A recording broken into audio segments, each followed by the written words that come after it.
In this video, I'm going to talk to you about why our real estate market has changed in Southern California and why in this, I'm not saying you have to sell your property, but if you do, you should act quickly and decisively. I'm going to explain why. My name is John McConnon. I'm a real estate attorney and a broker, and I own the website upsidedownrealestate.com, and I owned it back in 2007. And I'm going to reflect on my experiences early on in that market and what my clients were saying to me, so they can be sort of counseling you from the past. And I'm not kidding. My website was the original, and it used to be cited by Yahoo. And at one point, I had a realtor in my office. I got 7 calls for come list me leads. It was that popular. It was just dominating the search engines. I had I had thousands of conversations over the years. So I'm going to say many people said, I knew it was happening, but I regret I didn't act decisively. So that's my lesson right now. You don't have to act, but if you're thinking about it and you think you're going to regret it, then plan and then decide to act. Don't just sit back passively. And I'm going to explain the difference. In an up market, not acting is not punished. In fact, it's rewarded. Prices go up. You're like, I didn't sell it then. I can sell it for more now. Yay. Or realtor made a mistake. Doesn't matter. We can sell it for more now. Yay. Down markets, very different. If you go on the market and you're above market, the market's not going to come to your property anymore. Let's say your property's really worth about $1 million and you list for $1.05 million hoping.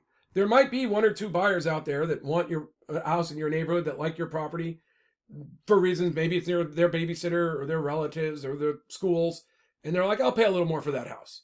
That is a reasonable strategy in an up market, because even if you come on above, the properties below you will eventually get bought out. You're making them look good. You're saying to those people that are thinking those, well, I could pay more for that one. Let me buy these right now. And it clears. And the market came to you. In a down market, the market almost never comes to you. The market would have to be changed into an up market for it to come back to you. So you're just sitting there as clutter. You're like, oh, your house over where all the short sales are or where the market is right now.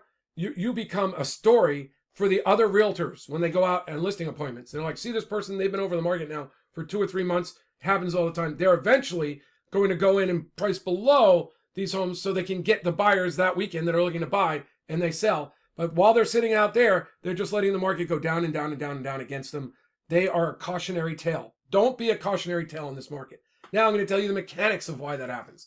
We have 653 short sales on the CRMLS as of last week, like the middle of the week when I looked it up. And some of those short sales are pre-approved short sales. So this is what that means. For instance, there's now 20-something short sales in San Diego. There were not that many when I looked in the fall. What this means, it means that realtors, they might, like I noticed there's only like one realtor with multiple short sales. So a lot of these people, the people who are coming in is like, oh, I got to sell my property. It might not be enough to clear. And they agreed to pay 5 or 6% to their realtor.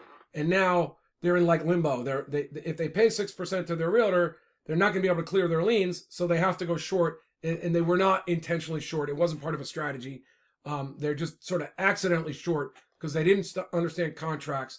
And they signed a 6-month agreement with their contract. So they're sort of drifting into short sale territory. Don't be that person either. If you're at risk of not selling for as much as your property is worth, absolutely do not sign a 6-month listing agreement. You should have a listing agreement always in these markets that says, I can cancel at any time. We're going to talk about negotiating commissions and commission billing in the next video. But right now, let me return to the idea that you have short sales on the market.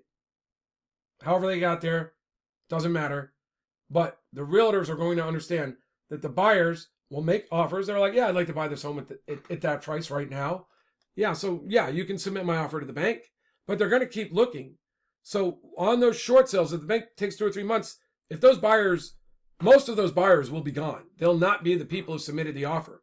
And now the realtor is going to have nothing for the bank, and the bank might continue with the foreclosure or cause a foreclosure. They will have screwed up, and they might even get sued, right? Because they were not advising. Well, they were advising because their paperwork says it, but they may have been telling people otherwise. The California Associations of Realtors and the National Association of Realtors are very clear about what realtors should be telling potential short sales.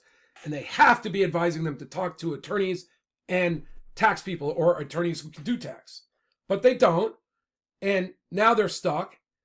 And so now maybe to get an offer in really quick, they really lower the price and they try to regroup. And they're like, okay, we've got an offer. Let's talk to a lawyer. Let's stall the property. So prices go down for that reason. The other thing is, let's say there's plenty of time. There's no short sale. So they find a new buyer. It's now lower. They submit that offer and they're like, oh, I don't want to get stuck without buyers again. Let me lower this price. While we're waiting for the price at $1 million, let's see, I'll market at $950 and I'll bring in more buyers here. And if the market keeps going down, those buyers might eventually get the house at that price. But in the meantime, you're a seller and you've got these short sales with maybe accurate pricing, maybe low pricing, clogging up the market. But it doesn't matter. They're on the MLS. They see them on Zillow, on Realtor.com, on their realtor websites. They see those prices and they probably intelligently know, or their realtor knows, that those prices, some of them, it could close eventually. So it's like, am I really going to go pay $50,000 more for this house when these houses could close at that price and I'll instantly be out $50,000 or most of my down payment? Like sellers, buyers aren't going to do that. Not many. Some might, but not many. Some are not that sensitive to cash, but not many. So now the realtors are going to tell you as the seller, if you want to sell your home, you can't be the cautionary tale. You have to come in below the market. So the moral of this story is, you want to work with experienced people who know the right strategies, who can develop multiple offers. So the buyers actually know where the price really is. You want to have multiple offer strategies, and you want to have the ability to negotiate properly. I will talk to underwater homeowners in the next video, and then upside down homeowners and their strategies in the video after that. The next video will be underwater home sellers. Thank you.